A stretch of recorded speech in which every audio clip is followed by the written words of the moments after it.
ETV YouTube ఛానల్స్లో మీ వ్యాపార ప్రకటనల కోసం ఈ నంబర్కి కాల్ చేయండి.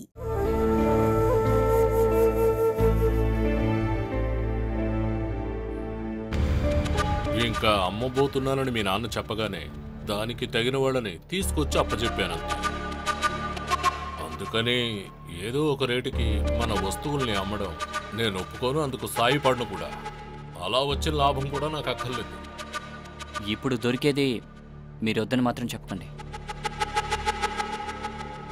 మీ నాన్న దగ్గర ఆలోచించి ఒక నిర్ణయం చెప్పండి. రేటు మీకు ఓకే అంటే డబ్బు మొత్తం ఇచ్చి అగ్రిమెంట్ వేసుకుందాం.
తాళాలిచ్చేరా.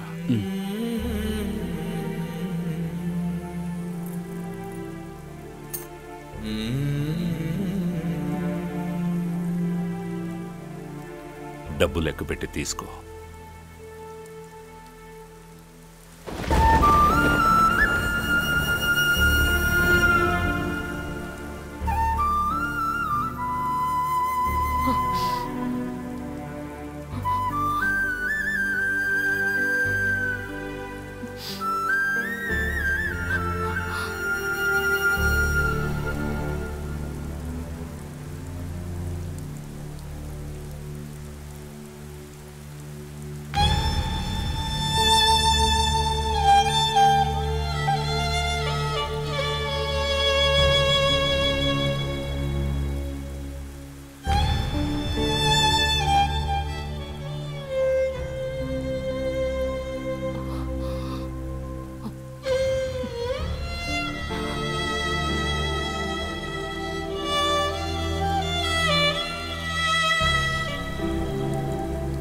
సార్,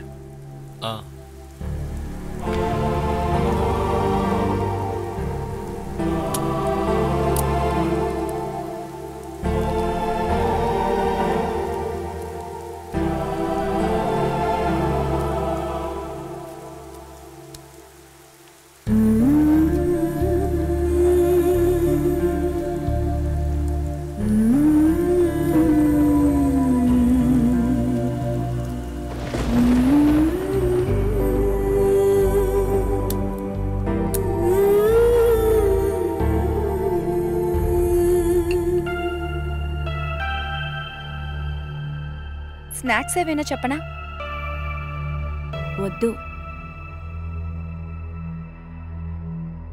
అగ్రిమెంట్ సైన్ చేసేటప్పుడు మా నాన్న మొహం ఇంకా మనసులోనే ఉంది. ఇంతవరకు నాన్నని అంత దిగులుగా నేనెప్పుడు చూడలేదు.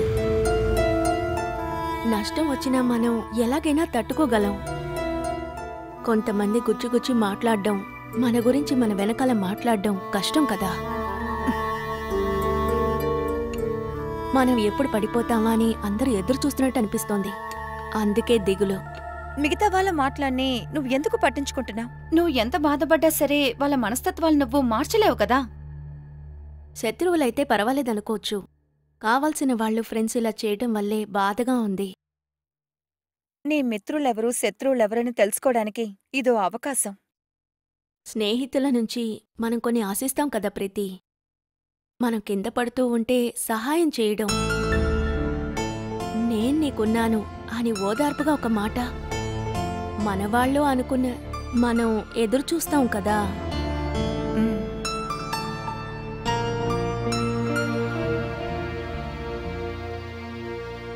అన్నయ్య నీకు కాల్ చేయలేదా?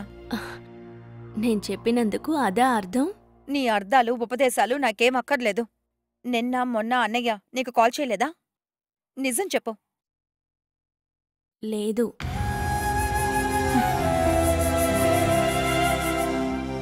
ఇలా చూడు, నువ్వేంటికి వెళ్ళగానే ఆయనతో గొడవ పడొద్దు. ఇంటి వరకు వెళ్లే ఓపిక నాకు అస్సలు లేదు. ఏయ్ ప్రీతి, ప్రీతి నా మాట విను ప్రీతి. ఒక లోకల్ కాల్ చేసుకోవచ్చా? పర్లేదు, చేసుకోండి. ప్రీతి వదులు. వద్దు ప్రీతి, నా మాట విను. అన్నయ్య, ప్రీతి అయ్యో, చంపకశేరిలో జయచంద్ర గారికి వ్యతిరేకంగా కోర్టులో ఒక తీర్పొచ్చింది. మీకు తెలుసో లేదో? ప్రీతి ఆయన ఫ్యాక్టరీని బాగా తక్కువ ధరకు అమ్మాల్సొచ్చింది.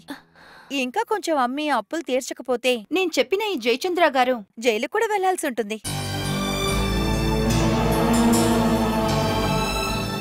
ఆయనకొక ఆడపిల్ల కూడా ఉంది, పేరు బాలసుధ. మీకు ఆ అమ్మాయి తెలుసా? నా కోపం తెప్పించకుండా విషయం ఏంటో చెప్పు. ఓహో, ఆలోగా కోపం వచ్చేసిందా? అయితే నేను చెప్పాల్సింది చెప్పడానికి ముందే నాకు తెలిసి మీరు ఫోన్ విసిరేస్తారులా ఉంది. ప్రీతి వద్దు, నువ్వు ఫోన్ కట్ చేయి. పక్కన బాలా ఉందా? బాలసుధ మిమ్మల్ని అడగాల్సిన విషయాలే ఇప్పుడు నేను మీతో అడగబోతున్నా. క్వశ్చన్ నంబర్ 1, అన్నయ్య అసలు మీరు మనిషేనా? ప్రీతి క్వశ్చన్ నంబర్ 2, ప్రేమ అంటే దానికి అర్థమేంటో మీకు తెలుసా? మూడో ప్రశ్న, ప్రమాదంలో తిరిగి కూడా చూడని ఒక మగాడ్ని అసలు ఎలా ఒక ఆడపిల్ల నమ్మి ప్రేమిస్తుంది? నా చివరి ప్రశ్న.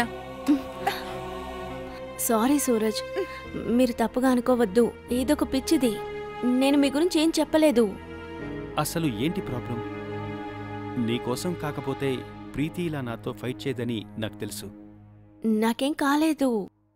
నేను మా ఇంట్లో ఇబ్బందులు తనతో చెప్తూ ఉన్నాను. విషయం ఏమిటంటే, మీరు నాకు ఫోన్ చేసి ఒక్క మాటైనా మాట్లాడతారని నేను ఎదురు చూస్తూ ఉన్నాను. మీరు కాల్ చేయలేదనగానే దానికి కాస్త కోపం వచ్చింది. అంటే ప్రీతి నాలుగతో బాలసుధ ఇంతసేపు నాతో మాట్లాడుతుంది. అయ్యయ్యో, అటువంటిదేమి లేదు. మీకు నా మీద ప్రేమ లేదని నేనెప్పుడైనా చెప్పానా? విషయమంతా నేను విన్నాను. మీ నాన్నని ఎలా ఫేస్ చేయాలో తెలియకే నేను మీ ఇంటికి రాలేదు.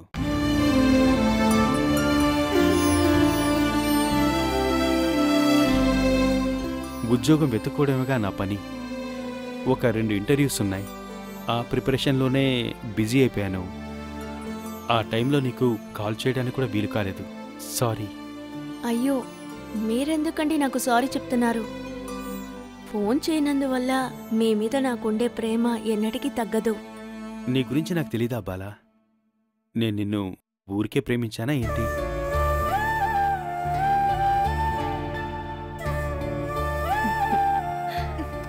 చాలు, మీరు సారీలు చెప్పేసుకుని సమస్యను ముగించుకున్నారు. మధ్యలోనే నేనే మూర్ఖురాల్ని. అయినా సరే ఎందుకీ మగాళ్ళు ఇలాగున్నారు? ఆడపిల్లలు ఇదిగో నీలాగా. ఏయ్,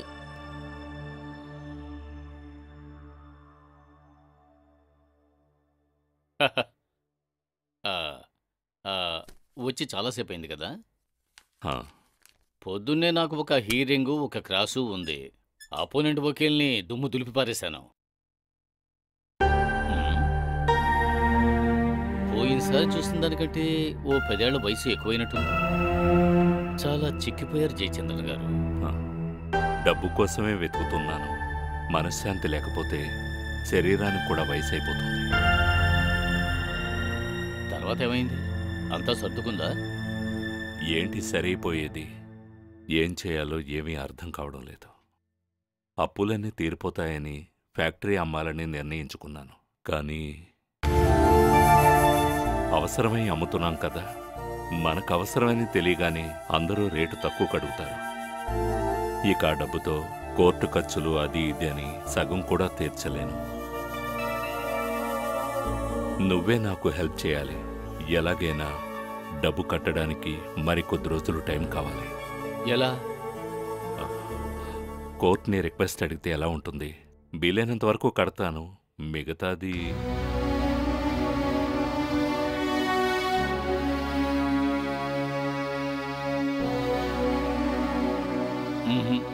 ఏం చేయలేం. జడ్జిమెంట్ కాపీ వచ్చిందిగా, 30 రోజుల్లో డబ్బు ఖచ్చితంగా కట్టాలి. అందులో ఏ మార్పు ఉండదు.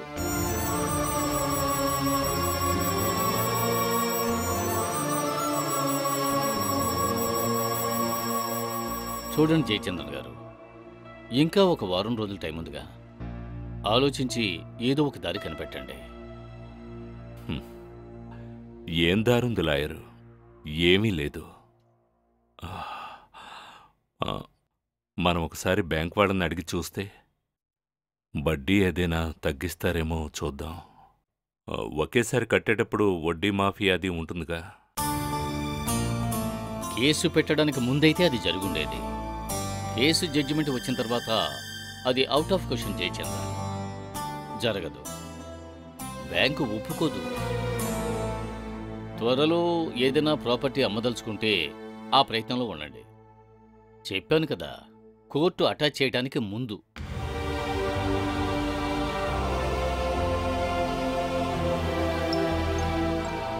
అమ్మడానికి నా దగ్గర ఇల్లు పొలం మాత్రమే ఉన్నాయి.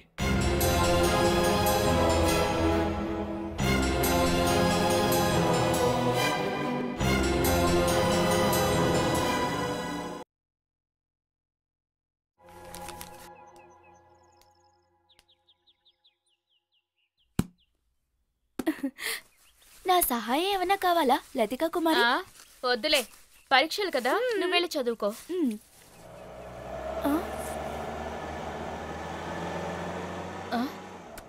ఈయనేంటి ఈ సమయంలో వస్తున్నాడు?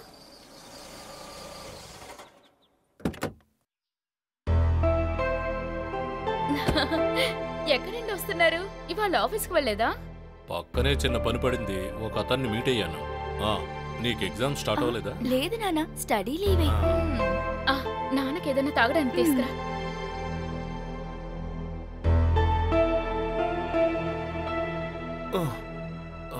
అక్కడికి ఎవరిని కలవడానికి వెళ్ళారు? చెప్తాను, ముందు దీన్ని తీసుకెళ్లి బీరువాలో పెట్టు. ఇందులో ఏమన్నా డబ్బులున్నాయా? 1, 2 కాదు, 50,000 ఉన్నాయి. అది కూడా కష్టపడకుండా నేను సంపాదించాను. ఇంత డబ్బు మీకెక్కడదండి? మీకు లాటరీ కొట్టిందా, లేక నిధి ఏదైనా? ఇది కూడా ఒక నిధే అనుకో. మీ నాన్న దాచిపెట్టిన నిధిలో ఒక భాగం నాకు దొరికిందనుకో. కొంచెం వివరంగా చెప్పండి, నాకేం అర్థం కావట్లేదు. మీ అన్నయ్య ఫ్యాక్టరీ పొలాలు అన్నీ అమ్మేశాడు కదా, ఆ బిజినెస్ ని నాకు తెలిసిన మనిషితో ఏర్పాటు చేసింది నేనే. అందులో దొరికిన డబ్బే ఇది. కమిషన్ గా ఇంత డబ్బు దొరుకుతుందా?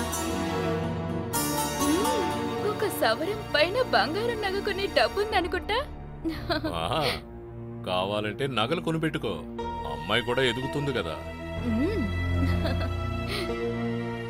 చూడు, ఫ్యాక్టరీ అమ్మే ప్లాన్ మీ అన్నయ్యకి ఉందని తెలియగానే అక్కడ మార్కెట్ రేట్ ఎంతుందో నేను బాగా తెలుసుకున్నాను. తర్వాత మీ అన్నను కలిసి పొలానికి బిల్డింగ్కి ఇప్పుడంత పెద్ద రేట్ లేదని నమ్మించాను. నేను ఒక అతన్ని తీసుకొస్తాను, అతను న్యాయమైన ధర చెబుతాడు అని మీ అన్నయ్యకి చెప్పాను.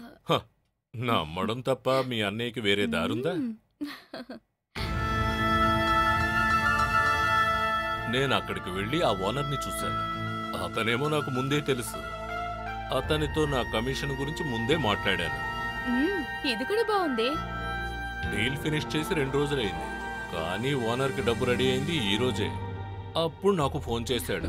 50,000 రూపాయలు రెడీ క్యాష్ నా చేతిలో పెట్టాడు. అంటే అన్నయ్య పెద్ద నష్టంతో ఫ్యాక్టరీ అమ్మింది? ఏంటి నష్టం? అతను కష్టపడి సంపాదించిందేమీ లేదుగా, అంతా మీ నాన్న సంపాదించిందే కదా. అదే కరెక్టే. ఇదిగో నాన్న.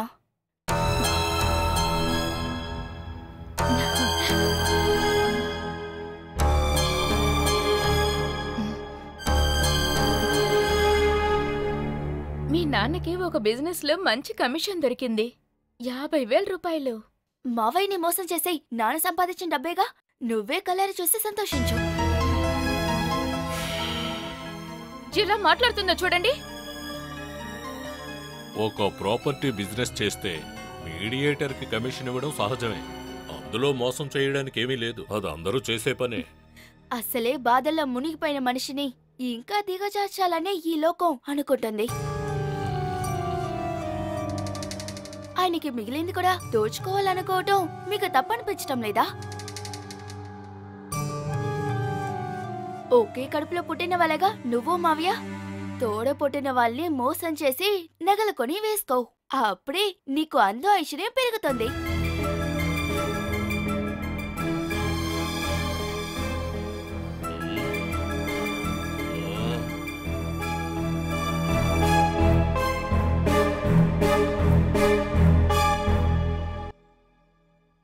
అమ్మా,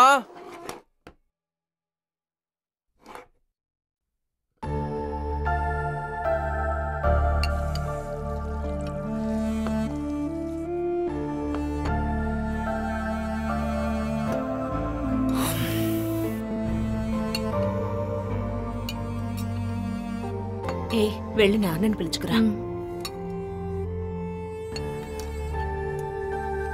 రోజు ఇదే దోశ లేదంటే ఇడ్లీ. నాకు ఆమ్లెట్ కావాలి. నాన్నా నాన్నా రండి టిఫిన్ తిందాం. అందరు వెయిట్ చేస్తున్నారు.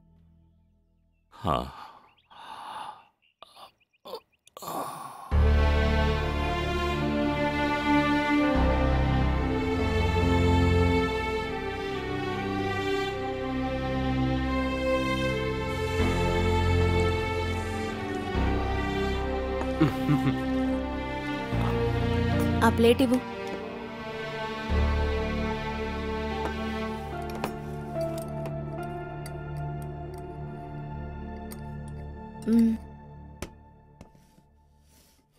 నానా, నాకు ఒక 2,000 కావాలి. సండే +2 ఫ్రెండ్స్ గ్రూప్ అంతా కలిసి ఒక ట్రిప్కి వెళ్తున్నాం. ఈ టైంలో ట్రిప్ ఏంట్రా? ఎక్కడికి వెళ్తున్నాం? గోల్కొండకి, ఇంకా హుస్సేన్ సాగర్ కూడా వెళ్ళాలి. ఇదంతా నువ్వు చూడని ప్రదేశమా ఏమిటి? మనం ఎన్నోసార్లు అక్కడికి వెళ్ళాంగా. అది ఫ్రెండ్స్తో వెళ్ళటం ఒకటా? ఫ్రెండ్స్తో వెళ్తే మాత్రం హుస్సేన్ సాగర్ నయారా ఫాల్స్ అయిపోతుందా? ఊరికే ఊరు తిరగడానికి 2,000 రూపాయలు ఎక్కడి నుంచి వస్తాయిరా? నేను నాన్నతో కదా అడిగింది, ఏదైనా అని చెప్పని.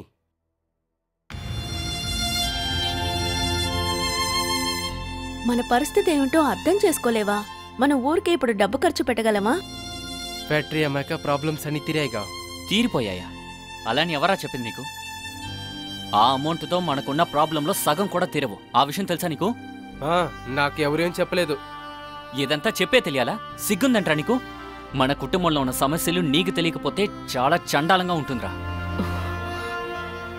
వీడు చిన్నోడే కదరా. నీలా విషయాలు తెలుసుకోవడానికి వీడికి వయసు సరిపోలేదు. సొంత ఇంట్లో జరిగే సమస్యలన్నింటినీ తెలుసుకోవడానికి వయసు అంతా ఎందుకమ్మా? వాడు అడిగిన వెంటనే ఆలిక్స్ ఆమ్లెట్ వేసిస్తే మాత్రం సరిపోదమ్మా. మనం రోజు తినే తిండిని తెచ్చేదెవరు? దానికోసం కష్టపడేదెవరు? అది కూడా వాడికి కాస్త చెప్పు. నాకు అక్కర్లేదు. ఇప్పుడు సంతోషమా? తినే తిండిని నెట్టేస్తావా? దెబ్బలు పడితేనే కానీ బుద్ధి రాదు. చాలు హరి. తిట్టడానికి శిక్షించడానికి ఇక్కడ నేనున్నాను. నేను నాన్ననే కదా డబ్బడిగింది. నువ్వెందుకని తల దురుస్తున్నావు? నా అవసరం అంటే మాత్రం అందరికి చులకనా? నీకు కావాల్సింది 2,000గా నేనిస్తాను. నాకు కాస్త మనశ్శాంతినివ్వు.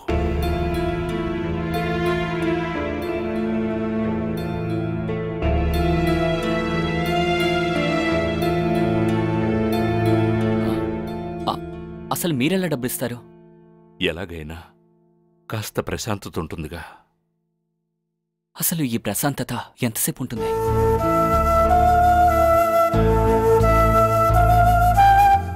వచ్చే వారం కోర్టులో డబ్బులు కట్టాలి. అసలు దాని గురించి ఏమైనా ఆలోచించారా?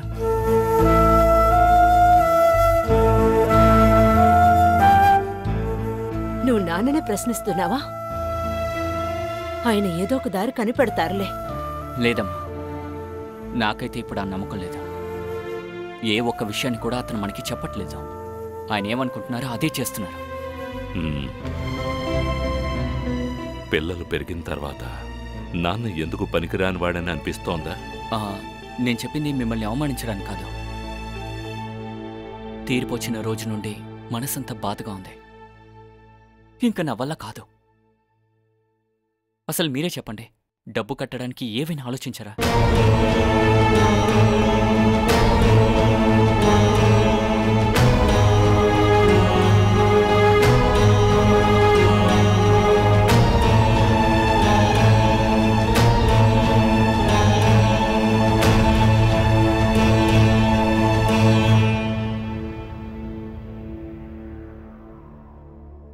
నేను ఈ ఇంటిని పొలాన్ని అమ్మాలనుకుంటున్నా.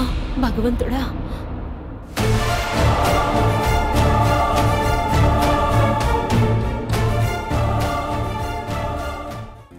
ఒక్కొక్కరి మొహంలో కనిపించే ఆ ఎగతాళి చూడాలి, గుచ్చిగుచ్చి మాట్లాడే ఆ మాటలు వినాలి.